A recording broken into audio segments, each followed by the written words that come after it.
tinokuchingamidzai mukati memangwanani ano tichitenda Mwari nenguva yavatipa kuti tisanganiswe zvekare mukati mevhiki rino. Isaiah chapter 40 pavhesi ya8. Uswa hunooma, maruva anosvava, asi shoko raJehovha rinogara nokusingaperi. Tinoda kutenda Mwari kuti vatipa mukana wekuti tisanganiswe mukati mevhiki rino. Revelations chapter 14 pavhesi ndeya6. Then I saw another angel flying in the midst of the air. He had an internal gospel to preach to the nation, to the tribe, the language, and the people. He said with a loud voice, "Fear God and give him glory, because the hour of his judgment has come. Worship him who made the heavens and the earth, the sea, and the springs of the water." Ngati tsinzinei tinamate. Kuna Baba wedu vari kumusoro kudenga, tinoda kukutendai nenguva yamatipa yekuti tinzvere mukati meshoko renyu. Itai kuti mashoko atichataura mukati mezuva ranhasi ange anounza ruponeso mukati menyika nemukati mevanhu vose. Mwari, mabvumidza kuti mushandise mudziyo wakaita seni. Mwari, taurai nevana venyu, taurai nevanhu venyu. Tinoda kutendai. Uyu ndo munamato wedu tichitenda nokusingaperi. Amen. Mukati memangwanani ano tichaenda kunoverenga mukati mebhuku raGenesis, asi tisati taenda kunoverenga nhoroondo kana nyaya yatoda kuti tibate, tichatanga tabata mubhuku raRevelations chapter 14 pavhesi ndeya1 kusvika pana 5. Tikuda kumbotarisa kuti semaKristu tose takatarisira kuenda kumusha kumusoro kudenga, asi takatarisira kuenda kumusha kumusoro kudenga. Ndevapi vachaenda kumusoro kudenga? Saka Revelations chapter 14 verse ya 1 inoti iyo pano, "Then I looked, and there before me was the Lamb." Ndijona ari kutaura pana Revelations chapter 14 pavhesi ya 1. "Standing on Mount Zion, and with him 144,000 who had his name and his father's name written on their foreheads. And I heard a sound from heaven like the roar of rushing waters, and like a loud peal of thunder. The sound I heard was like that of harpists playing their harps. And they sang a new song before the throne and before the 4 living creatures and the elders. No one could learn the song except the 144,000 whom he had redeemed from the earth. These are those who did not defile themselves." Ndo patikuda pavhesi ya4 manje. Zvikanzi ava ndivo vasina kusvibiswa kana kuti vasina kusvibiswa. Vhesi ya4 ikuti, "These are those who did not defile themselves with women, for they remained virgins. They followed the Lamb wherever he goes. They were purchased from among the mankind and offered as first fruits of God and the Lamb. No lie was found in their mouths. They are blameless." Toda kutenda Mwari neshoko raverengwa. Izvoni kune mhando yevamwe vachaenda kudenga vari vapenyu, vachatorwa naMwari pano panyika vari vapenyu. Saka kuri kunzi izvoni mukati mebhaibheri taratidzwa, taoneswa kuti Mwari paanouya achizotora vakaita kuda kwake, achauya kuzotora kunyangwe nevamwe vanhu vachange vari vapenyu nerimwe neramazuva. 1 Timothy chapter 4 pavhesi ndeya 13 zvichidzika inotiudza kuti kune vakafa varere vakazorora vachauya vachizotorwa naMwari. Saka taona kuti kune 2 groups of people vachaenda kumusoro kudenga. Saka number 1 kuti tidzogorodze, kune vachatorwa naMwari vari vapenyu, koita vachatorwa avo vakafa vari muna Kristu, vakafadza Kristu. Pataverenga pana Revelations chapter 14 verse ya 1 kusvika pana 5, mazviona here kuti izvoni vazhinji kana kuti vose vaverengwa pana Revelations chapter 14 verse ya 1 kusvika pana 5, vaverengwa vachinzi 144,000 hanzi vachawanikwa vari vapenyu naMwari. Pavachawanikwa vari vapenyu vachatorwa naMwari voenda kudenga. asi pane macharacteristics ataurwa kuti vanhu ava vachaenda kumusoro kudenga vachange vakadii. Zvikanzi vanhu ava havana kusvibiswa, zvikanzi hapana kana nhema dzakawanikwa pakati pavo. Chimwe chandifadza ndechekuti vhesi pavhesi ya5 yati izvoni, these people are blameless, havana chavanopomerwa. Saka zvichireva kuti kana iwe neni takatarisira kuenda kumusoro kudenga, tinofanira kunge tiri vanhu vari blameless, vari upright, vanhu vakamirira kuuya kwaJesu vachiita zvose zvinofadza Mwari. Saka mukati memangwanani ano ndoda kuti titarise nhoroondo yeumwe murume watichabata mukati mezuva ranhasi kubva kuna Genesis. Asi tisati tamubata, muchaona kuti pane zvatataura pachapter 14 pavhesi ya4 nevhesi ya5. Kwanzi izvoni vanhu ava, these are the first fruits of the lamb, ndo zvirimwa zvipenyu kana kuti zvakasanangurwa naMwari, zvakanzi izvi ndo zvitsvene zvaMwari. Saka iwewe neni vari kurarama mukati memazuva okupedzisira, vakamirira kuuya kwamwanakomana mukati memazuva okupedzisira, tiri kufanira kumira tisina chatinopomerwa. Genesis chapter 5, Genesis chapter 5, Genesis chapter 5 pavhesi ndeya 24. Genesis chapter 5 verse ndeya 24. Inoti iyo pano, Enoch walked faithfully with God, then he was no more because God took him away. Zvikanzi Enoch akafamba naMwari. Mukati mezuva ranhasi toda kubata nhau yemurume anonzi Enoch, kuti Enoch ngenya akanzi akafamba naMwari. Ko Enoch paakafamba naMwari, akafamba naMwari mukati menyika yanga yakaita senyika ino here. Toda kubata tinyatsonzvera kuti saka zvinokwanisika here kuti mukati memazuva ekupedzisira vanhu vange vakarurama, vanhu vange vari vatsvene sekururama kwanga kwakaita Enoch. Mukaverenga book Patriarchs and Prophets chapter 6 muchanoverenga pane nyaya yaSeth naEnoch. Inototaura kuti Enoch is our type. Enoch ndiye anofanira kunge ari munongedzero wevatsvene kana vakarurama vanhasi vakamirira kuuya kwaJesu Kristu. Kana kune vanhu vachaona Kristu achiburuka nemakore, vanhu vachaita sezvaiitwa naEnoch. Utsvene hwanga uri muna Enoch ndo huri kutarisirwa naMwari kuti vagozouwana mukati memazuva okupedzisira. Saka toda kuona kuti inyika hwai yairaramikwa naEnoch, nokuti vamwe vanotaura kuti Enoch akararama mukati memazuva ekuti vanhu vose vanga vari vatsvene. Icho paderi. Saka toda kuona mukati menhoroondo yaEnoch, tione kuti nguva yakararama Enoch ndizvo here kuti vanhu vose vanga vari vatsvene. Saka Enoch hapana chakamukonesa kuti ave mutsvene nokuti vanhu vaiva vatsvene. Toverenga kuna Jude, Jude chapter 1, ndiyo chapter yoga iri muna Jude chapter 1, Jude verse ndeya 14, verse ndeya 14. Zvikanzi izvo pano, Enoch the seventh from Adam. Saka tisati taenda kumberi, kwanzi Enoch is the seventh from Adam. Zvichireva kuti Enoch kuna vamwe vanhu 6 vanga vari madzibaba ake iye achizotevera.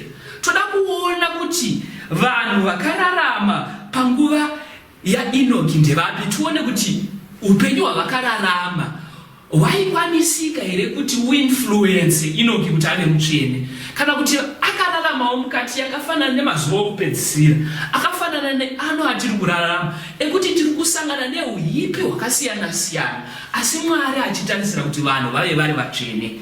Regai tiverenge kuna Genesis chapter 4, Genesis chapter 4, and itose pana Genesis chapter 4 verse ndeya 4. Genesis chapter 4, Genesis chapter 4. Tiende tinoverenga Genesis chapter 4 verse there 17. Verse Genesis chapter 4, verse there 17. Cain made love to his wife, and she came pregnant and gave birth to Enoch. Cain was then building a city, and he named it after his son Enoch. To Enoch was born Irad, and Irad was the father of Mehujael. Mehujael was the father of Methusael, and Methusael was the father of Lamech. Maona ere kuti kubva pana Adam tichitora neline ra Cain kuri kunzi pana Adam koita Cain, tichibva pana Cain zvikanzi pari kuendwa pane munhu anonzi Enoch, tichibva pana Enoch panoenda pane munhu anonzi Irad, tichibva pana Irad panoendwa pane munhu anonzi Mehujael, tichibva pana Mehujael tiri kuenda pane munhu anonzi Methusael, tichibva pane munhu anonzi Methusael tiri kuenda pane munhu anonzi Lamech. Saka zvichireva kuti tikafamba nelineage inocrossa through Cain, Lamech is also the seventh from Adam. Saka tazvitarisa izvozvo muchaona kuti Lamech is a contemporary yaEnoch. Saka ari contemporary tiri kutaura kuti Lamech ndiye munhu akararama pamazuva akararamwa nani naEnoch. Saka maona here kuti kuna Enoch kuchapter 4, mazviona here kuti kuna Enoch kuchapter 4, kuna Lamech kuchapter 4. Mazviona here kuti ava vari kuchapter 4, muchaona patichanoverenga chapter 5, vari kuchapter 4 ndo vatiri kuti the sons of men. Saka kuchapter 5 tichanoverenga vatinoti the sons of God.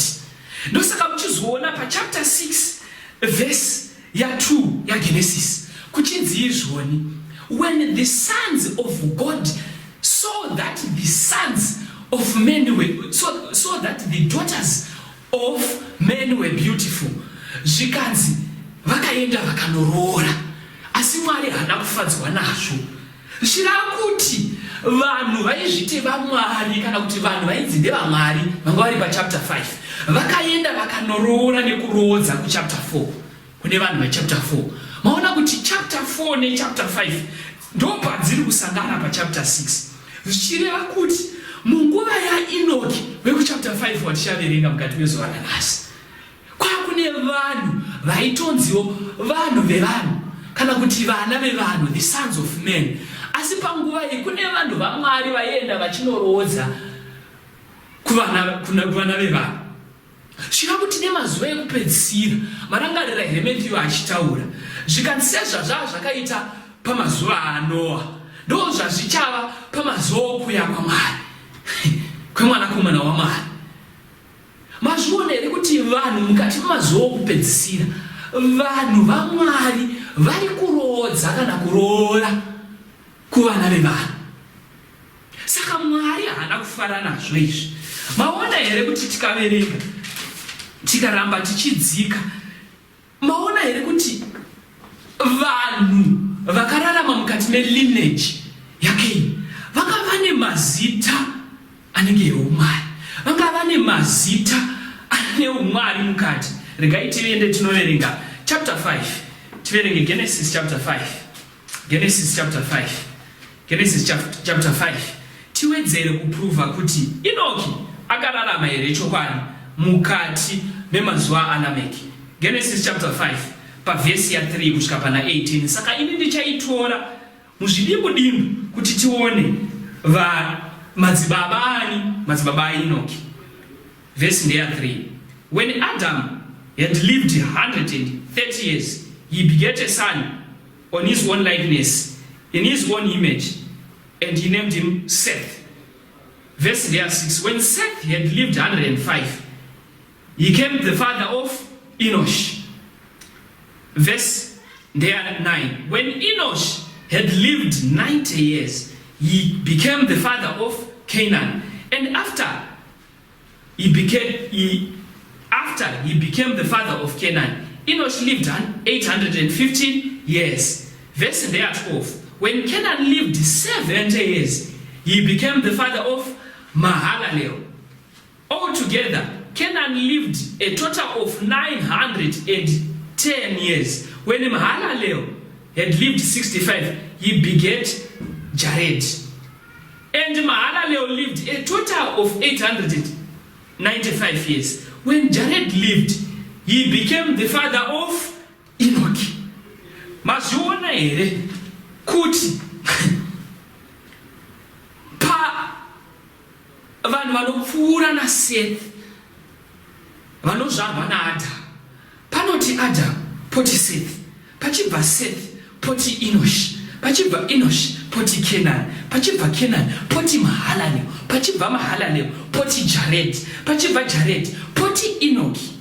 Maona ere kuti Enoch zvechokwadi is the 7th from Adam. Saka mukaenda nelaini rekwa Cain. Mukaenda nelaini rekwa Cain. Lamech is the 7th. Mukaenda nelaini rekwa Seth. Enoch is the 7th. Saka tikatarisa maona ere kuti ava vanhu vakararama mukati menguva imwe. Saka tinoda kuti tione kuti itaipi wai yakararama mukati menguva yaEnoch. Mazviona here sangano kuti pataverenga mazita ekuna chapter 4 neekuna chapter 5, maona here kuti kune mazita ari kuchapter 4 anoita kuti ndeye vanhu vaMwari. Maona here kuti kuchapter 4 kuna Enoch, kuchapter 5 kuna Enoch, kuchapter 4 kuna Lameki. Mukaramba muchidzika nechapter 5 kuna Lameki.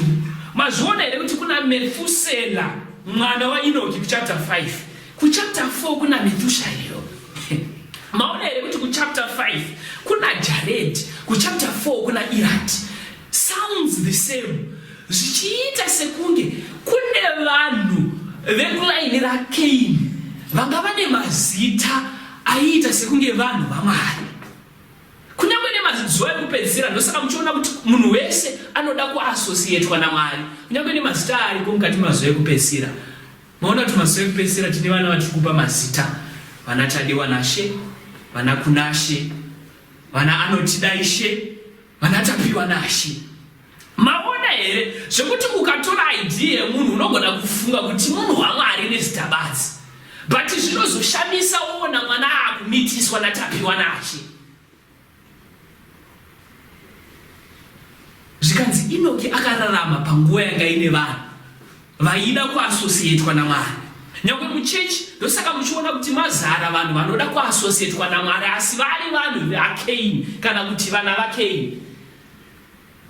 Maona kuti mazuva ano ndosaka muchiona kuti munhu wese anoda kunzi apostle, munhu wese anoda kunzi reverend, munhu wese anoda kunzi prophet, munhu wese anoda kunzi overseer. Vanoda kuasosietwa nezvaMwari. But chinozoshamisa ndechekuti unozoona munhu anozviti apostle achitora mukadzi wemunhu. Wobva waziva kuti iyi laini raCain. Saka taitu haina basa mukati mekurarama. Chine basa upenyu hwako kuti uri kurarama here chaizvo zvinoda Mwari. Unogona kunge uri front line mukati mechechi, unogona uri munhu ane zita mukati mechechi, asi taitu haina basa. Chiri kutsvagwa naMwari utsvene kubva kumunhu mukati memazuva ekupedzisira. Saka regaitirane tione kuti mukati memhuri yaLameki manga mumbori nevanhu vakadii. Genesis chapter 4 verse 19. Verse 19. Zvikanzi izvoni pano. Lameki married 2 women. Lameki ndokubva aroora vakadzi vaviri. Aroora vakadzi vaviri. Maona kuti nguva yaLameki ndo yakatangwa nyaya yamasmall house. Nguva yaLameki ndo pakatangwa chivi chinyuwani chekuroora vakadzi vaviri. Saka Lameki akatointroduce a new scene zvekuti akatoti Mwari ndakusurprise ndauya nechivi chinyuwani chekuroora vakadzi vaviri. Maona here kuti Lameki ndo shasha yakatanga nekuenda kuindustry ichinoudza vamwe kuti vakomana, I have an affair. I have another lady. Anogara kurowa uko. Ndichitomuretera zvese zvichitoita. Nechikafu ndinototenga, vana vake ndinotoendesa kuchikoro. Mukadzi ariko kumbawo tinongoitawo zvatinongoitirawo. Uyo wandine affair naye. sekunge munhu anoshanda kuministry of home affairs. Zvikanzi nevhesi ichidzika zvikanzi and Lamech had 2 women, one named Ada. Zvikanzi saka pavakadzi vaLameki panga pane wekutanga ainzi Ada. Mazita emubhaibheri haana kungopiwa kungoti tingoverenga mazita. Zvikanzi Ada zvinoreva kuti mukadzi, or a woman of adornment, mukadzi wezvipfeko. Saka nyaya yefashoni haina kutanga mumazuva ekupedzisira. Nyaya yefashoni yakatangawo kunyange kare uku. Kunyange naEnoki akararama mukati menguva yanga ine vanhu vanga vaizvikudza nekuda kwefashoni. Akatoraramawo mukati menguva yemadzimai aitotambura kuti anoenda sei kukemitini kana asina kutenga hembe nyowani.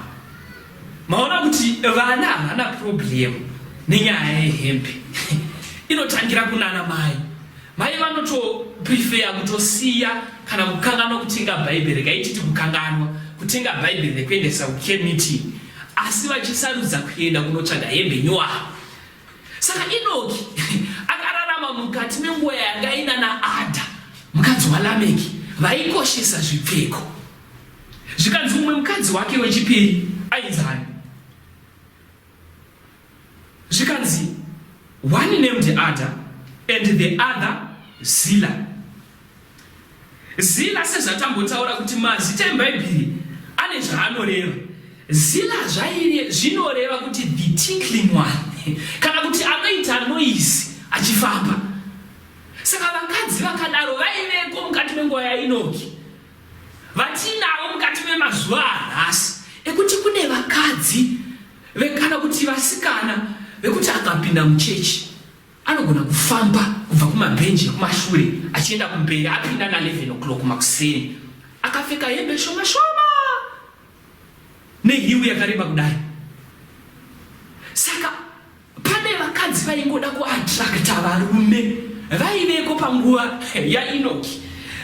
Asi ndo patichaubata kuti saka Enoki akazvigona sei kuti ararame neutsvene mukati menguva ine vakadzi vanogona kukanganisa vamwe. Zvikanzi Zillah uyu naAdha vakazoberekawo vana. Vhesi ya 20.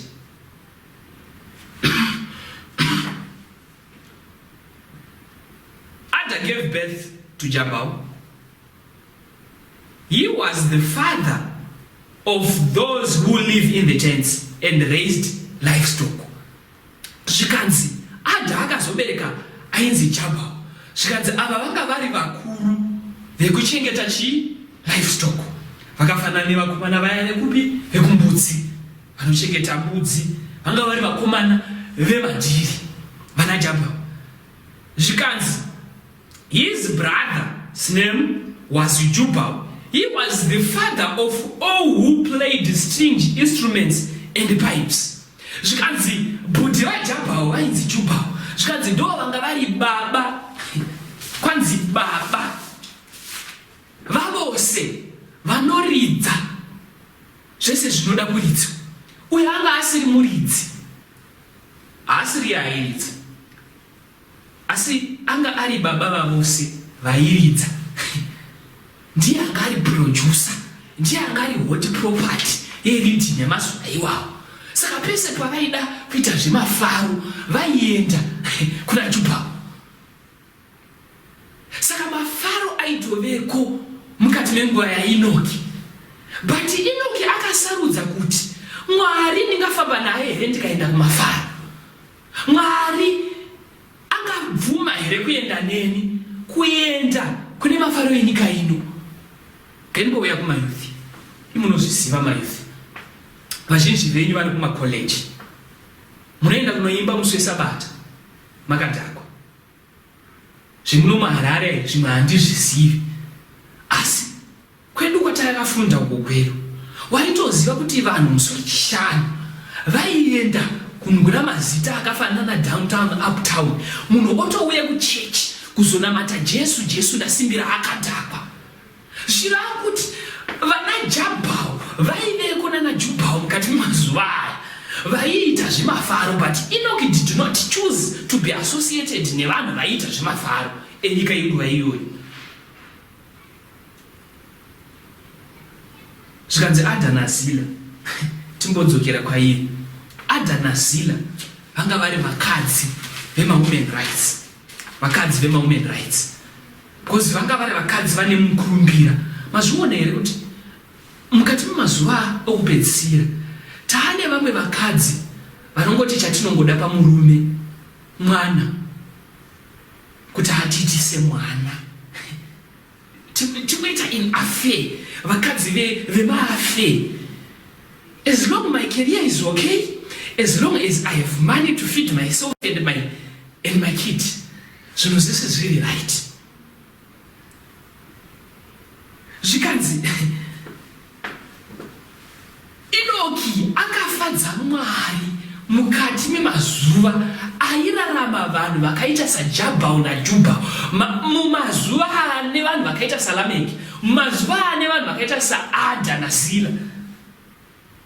Zvikanzi ndokubva vabereka, mukaenda pavhesi ya22, ndokubva vanobereka mwana mukomana umwe ainzi Tubal Cain. Zvikanzi uyu ndiye akatanga nechimafia, ndo timu rakatanga kugadzira zvombo. Ndosaka muchiona kuti pachapter 6 yaGenesis kunonzi, and then the whole earth was filled with violence. Saka nyaya yehondo hainangotanga iko zvino, nyaya yeIraki zvese zviri kuitika zvebombing dzana Iraki nezvimwe zvese, vana Cain ndo vana Tubal Cain ndo vakatanga kugadzira zvombo. Zvikanzi ndokubva oramba vachidzika nevhesi. Zvikanzi ndokubva kwazvarwa mwana musikana anonzi Nama. Nama zvichireva kuti the beautiful one or a model. Saka mamodel aiveko mukati menguva yaEnoki. Zvichireva kuti kune vanhu vaigona kufamba vakaita samaseed dive mukati menguva yaEnoki, asi Enoki haana kukoneswa kufadza Mwari nevanhu vakadaro. Saka tinoda kuverenga kuti tinotarisa kuti Enoki akanyanya kudii. Chii chakaita kuti Enoki titarise kuti chii chakaita kuti Enoki afadze Mwari mukati menyika, mukati meupenyu hwakadai, mukati menyika ine vanhu vane uipi hwakadai. Genesis chapter 5 pavhesi ndeya 18. Genesis chapter 5 pavhesi ndeya 18. When Jared lived 162 years, he became the father of Enoch. Verse 19. After he became the father of Enoch, Jared lived 800 years and he had other sons and daughters. Verse 20. Altogether, Jared lived a total of 962 years and then he died. When Enoch had lived, no paninya yedu macha. When Enoch had lived 65 years, he became the father of Methuselah. After he became the father of Methuselah, Enoch walked faithfully with God 300 years and had other sons and daughters. Maonere kuti tikaverenga kubva pana Adam pavhesi ya 3 kuri kunzi Adam begat Seth and he lived. Kukanzi Seth begat and he lived. Kukataurwa vana Enoshi zvikanzi they lived. Vanhu vakangorarama. Hakuna kunzi they walked with God. Zvikanzi they became the father. Vakaita vana baba vanani vevanhu ndokubva vangorarama. Asi Enoki zvikanzi asvika pa 65 years abereka Methuselah, he became the father of Methuselah at 65 years. Ndokubva afamba naMwari. Mazviona here mukati mevanhu vaingorarama upenyu wekungo exista. Kune umwe akazvisarudzira kuti ndifambe naMwari. Akaimba hymn number 151. Ngandifane naJesu ave muponesi wangu. Iye chaakada kufanana naJesu kudarika kungo exista mukati meupenyu. Tatambura mukati memazuva ekupedzisira tine vanhu vari kungo exista. Unoona munhu achinamatira kuti Mwari ndiwedzerei mazuva. Uri kumadii mazuva acho? Uri kuitei namazuva acho? Tazara nevanhu vari kurarama upenyu husina purpose. Tazara nevanhu vari kurarama upenyu wekuti kana munhu achinge afa tinotozotambura kuti titaure zvakanaka zvaakaita kana mabasa aakaita. Asi mukaenda mukanoverenga John chapter 21 verse ya 25 zvikanzi zvaJesu zvikanzi pane zvizhinji zvaJesu zvaakaita pano panyika zvisina kunyorwa mukati mebhuku iyi. Zvikanzi dai zvainyorwa nyika ino haikwanisa kukonteina mabasa akaitwa naJesu. Zvira kuti vanhu vanofanira kurarama a purposeful life. It's better to live 20 years and live those 20 years purposeful. Kurarama 20 years tiri purposeful. Mazviona here kuti vazhinji vavo vakararama makore akawanda, vamwe vakararama ma900, vamwe vakararama ma700, vamwe ma600, vamwe ma500. Asi kunonzi Enoki akati asvika pazera re65 years akasarudza kufamba naMwari. He chose to walk with God. Ndaimbozvibvunza ini ndikati saka chii chakaita kuti Enoki azosarudza kufamba naMwari apazera re65 years? Ndikaona kuti paakazvara Metusela akaona kuti there is a need yekuti iye aite depend on God. Nokuti Metusela was now depending on him. Akaona the love that Methuselah had for his father and the dependency yakaina Methuselah for his father. Iye akati regaiwo nditendewo kuna baba vangu, ndifambe na baba vangu. Kunonzi Enoki akafamba naMwari. Mabona here kuti kana uchifamba nemwana uchienda naye kumashops, iwe ndiwo unotonzi uri kufamba nemwana. Mwana haanzi ari kufamba nababa.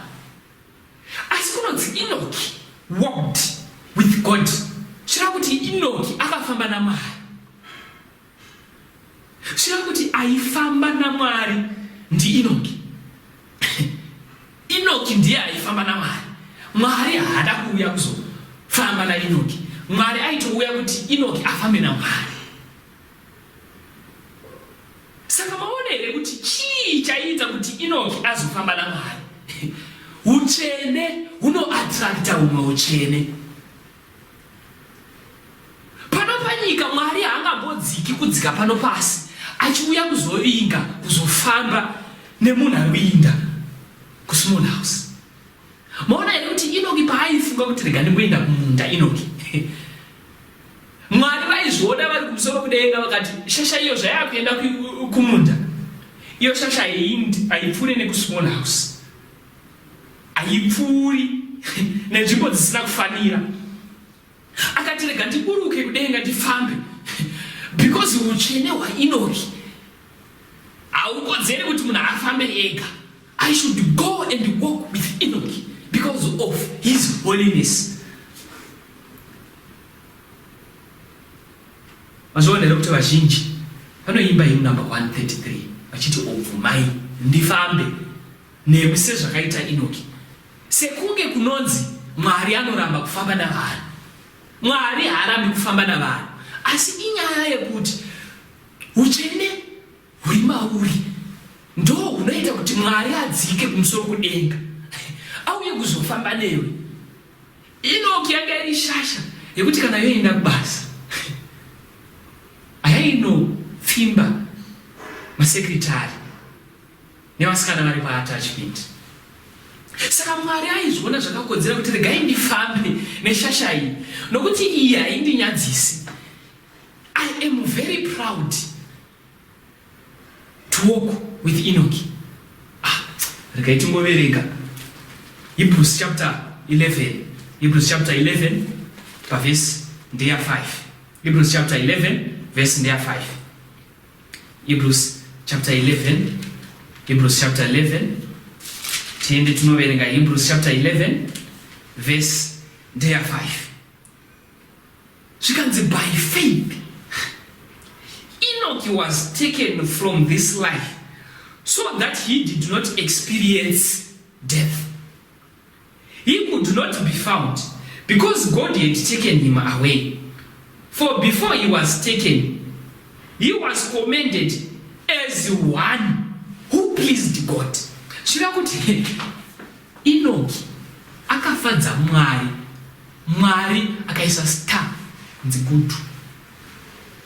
Kana Mwari achiti akasika obata kuti this is good. Chinhu chinonzi good naMwari, or something that pleases God, chinofadza Mwari, chinhu chiri complete. Mwari haafadzwi ne9 out of 10 onyora kuti good. Chero teacher grade 1 vaisa good nestar pachinhu chiri 10 out of 10. Saka Enoch was 10 out of 10. He was complete zvekuti Mwari anoti akafadzwa nemabasa aEnoch.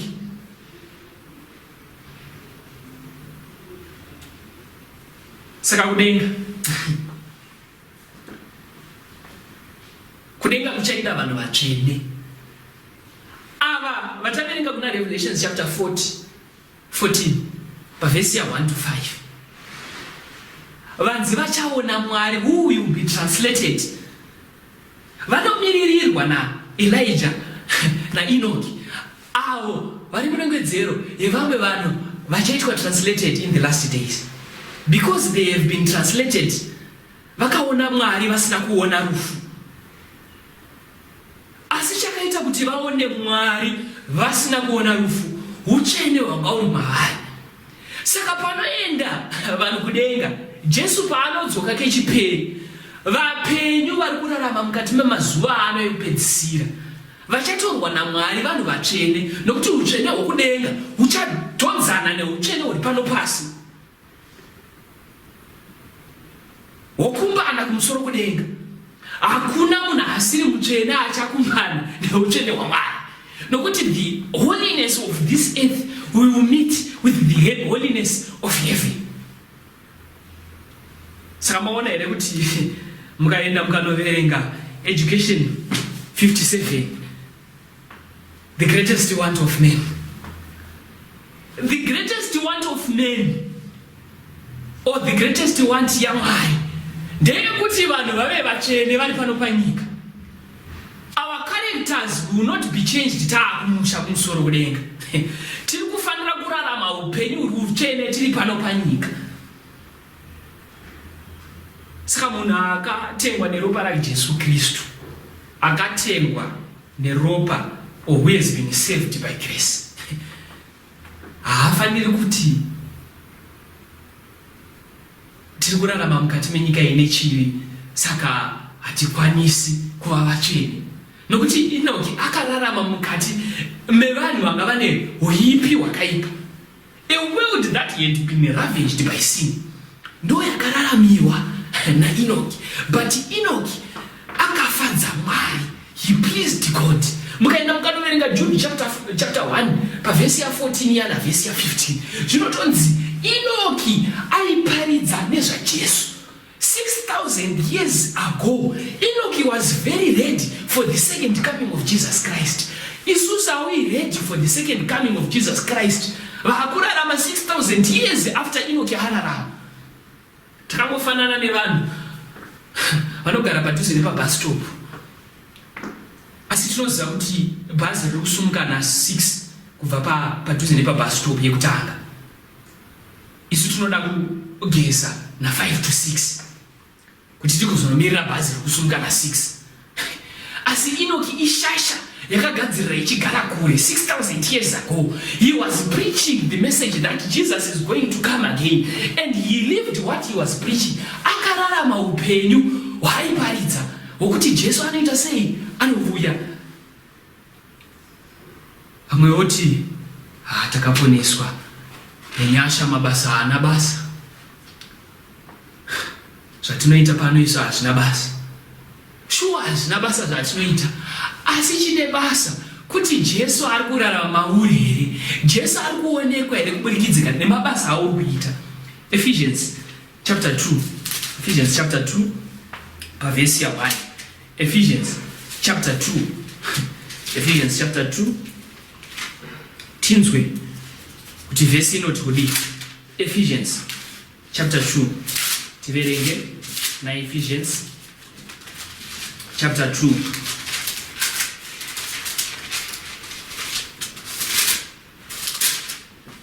Ephesians chapter 2 pavesi ndeya 1.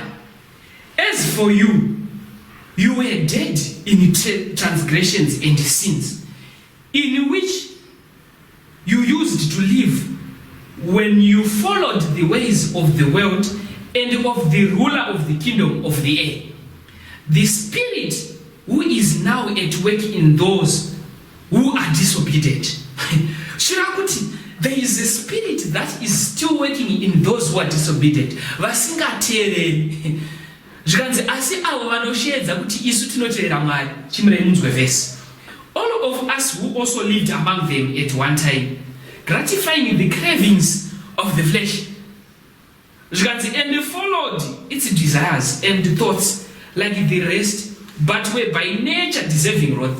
But because of his great love for us, God, who is rich in mercy, made us alive with Christ, even when we were dead in trespasses. He quickened us with Christ. Akatimutsa. Makamboona here.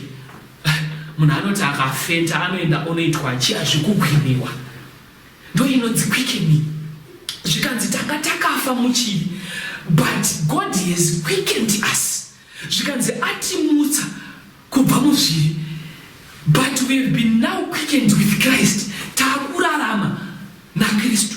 Akurarama haasi iwe ngoma, akurarama haasi imi mai, akufanira kurarama ndi Kristu ari mamuri. Saka kana muchifamba muchiinda kubasa, ari kufanira kuinda basa ndi Kristu. Saka imi mungatenderere kuti Kristu anoita makuwa namaine padeski repasaiti.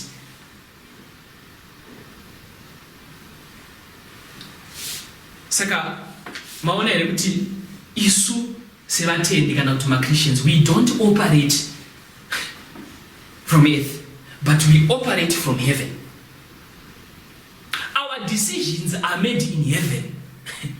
Saka kana uchinge waita decision yekuroora, your decision is made in heaven, not on earth.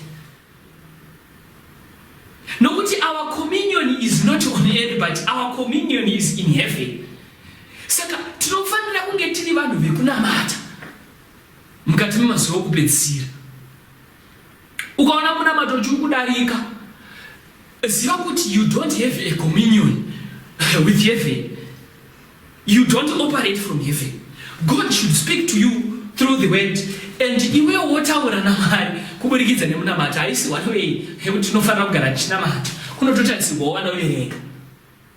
Nokuti vanoverenga shoko iri ndo rinochinja upenyu hwedu kuti tifanane na Kristu. Saka maona here kokupedzisira, ndosaka tiri kurarama mukati menguva ine varume vazhinji vasingatendi muna Mwari asi vachiti vanotenda muna Mwari. Nemhaka iye vakadzi vazara pasi pemiti, vakadzi vazara pasi pezvikwenzi vachienda kunonamatirwa navamwe varume. Imhaka yekuti hatisisina varume vari vatsvene who do not exercise their capabilities. Utsvene hwemurume wakaiswa pamurume. Chinonzi murume is the priest of the house. In Genesis chapter 25 pavhesi ndeya 21 zvinonzi Isaac akaenda kunonamatira mukadzi wake. Munhu kana ari mutsvene anoparita from heaven and kana achizvinzwisisa ari murume anowana nguva yekunamatira mukadzi wake. Nuna dzese dzemukadzi wake dzinofanira kuenda kupi? Kumurume. Handisi kutaura mashoko angu, regai tiverenge Ephesians chapter 5. Ephesians chapter 5 pavhesi ndeya 23. Ephesians chapter 5 verse ndeya 23. For the husband is the head of the wife, as Christ is the head of the church, his body, and of which is the Savior. Saka zviri kureva kuti musoro wemurume ndi Kristu, musoro wa Kristu ndi Mwari. Saka iwe musoro wako semukadzi murume. Saka zviri kuti murume asina Kristu mukurarama kwake, zviri kureva kuti ane umwe musoro waari kurarama nawo, musoro unova Satani. Hakuna zvimweka. Zviri kuti regai nimbodzoka ndiuye come closer home. Zvichireva kuti kana uri musikana uchitarisa mukomana uri kuona musoro wako, asi musoro wako kana usina Kristu, usina utsvene, zviri kureva kuti iwe musoro wemba wako ndidhiabhurosi, haasi Mwari. Zvichireva kuti isu sevarume we are the priests. Tisu tinofanira kutanga kuunza Mwari mukati memba.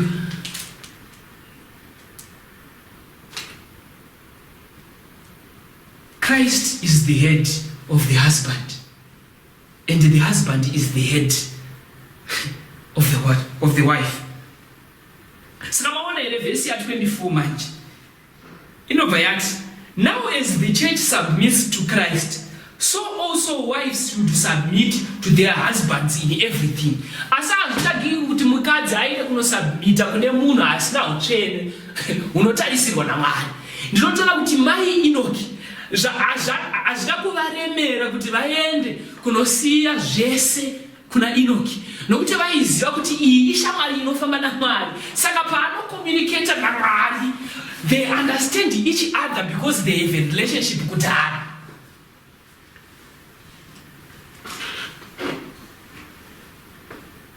Saka chii chichatongesa vanhu? Regai tiende tinopendera. Chii chichatongesa vanhu? Tichipendera. Chii chichatongesa vanhu? Havasi vose vachaenda kudenga. Havasi vose vachaona Mwari. Nokuti kuri kutarisirwa kunzi vachaona Mwari vange vari vatsvene. As Enoch walked with God, we also ought to walk with God in this life. Sazvinyebere uchiti unoenda kudenga kana usingafambi naMwari pano pasi. John chapter 3 tichinopedzisa. John chapter 3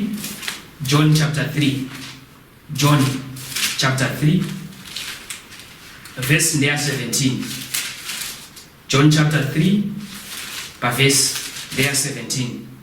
For God did not send his Son into the world to condemn the world, but to save the world. Whosoever believes in him is not condemned, but whoever does not believe stands condemned already. Zvikanzi asingatendi atokondemiwa necharini nechakare. Verse 19. This is verdict. Light came into the world, but people loved darkness instead of light. Zvichireva kuti vanhu vadarima kudarika chiedza, vanhu vada zvenyika ino kudarika utsvene hwaMwari. Mwari ari kuti tirarame upenyu utsvene. Tinourarama sei? John chapter 17 pavhesi ya 17. Vaitei vatsvene muzvokwadi, nokuti shoko renyu chii? Izvokwadi. Saka we are made holy through the word of God. Sanctify them by the truth. Thy word is the truth. tinoitwa vatsvene nekuda kwechokwadi chatichawana tigorarama chiri mukati meshoko raMwari. Kana tisingararami upenyu huri mukati meshoko raMwari, we cannot see God paanouya kechipiri. Tirikutarisirwa hama dzangu kuti Jesu paanouya kechipiri, kana tichizomuona nemakore nemaziso edu, kana tichizomuona Ishe Jesu Kristu achiburuka nemeso edu, tinge tiri vatsvene.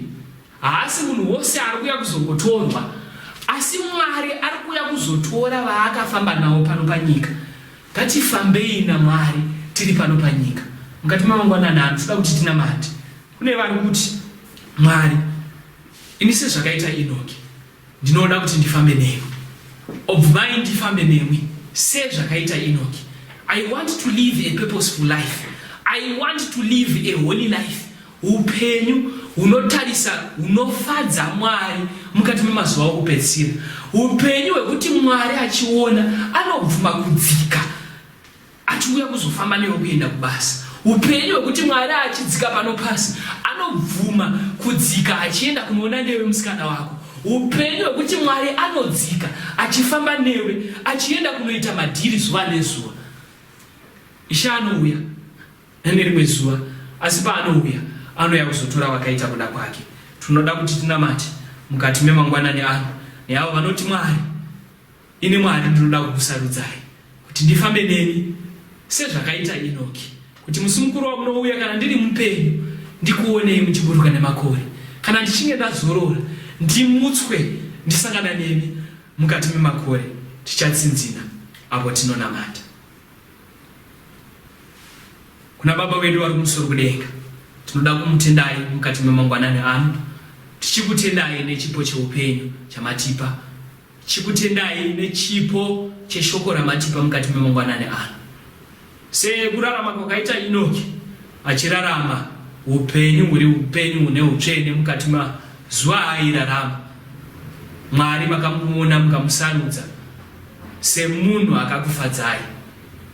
Ishe makazviona zvakafanira kuti Enoki mumutore asina kuona rufu, muende munogara, nokuti utsvene hwake hwanga husisina Mwari kuti ukodzere kuti arambe achigara pano panyika.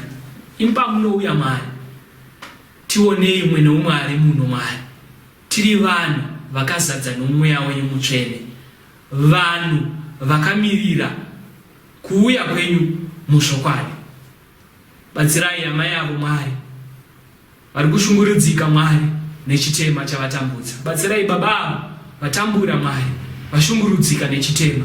Batsirai sisi yavo, batsirai mukoma avo Mwari vatambura nezvinhu zvakasiyana siyana mukati mekurarama kwavo Mwari.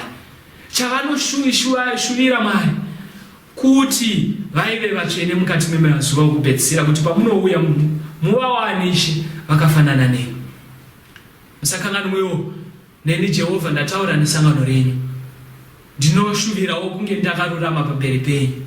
Pamunouya Mwari, mundigamuchirewo Mwari semunhu who has been faithful, akamirira kuuya kwenyu kwechipiri. Ndakuongai Jehovha, chivai nesu. Uyu ndo munamato wedu nokusingaperi. Amen. Tinoda kutenda, ndo panoperera maridzo yedu.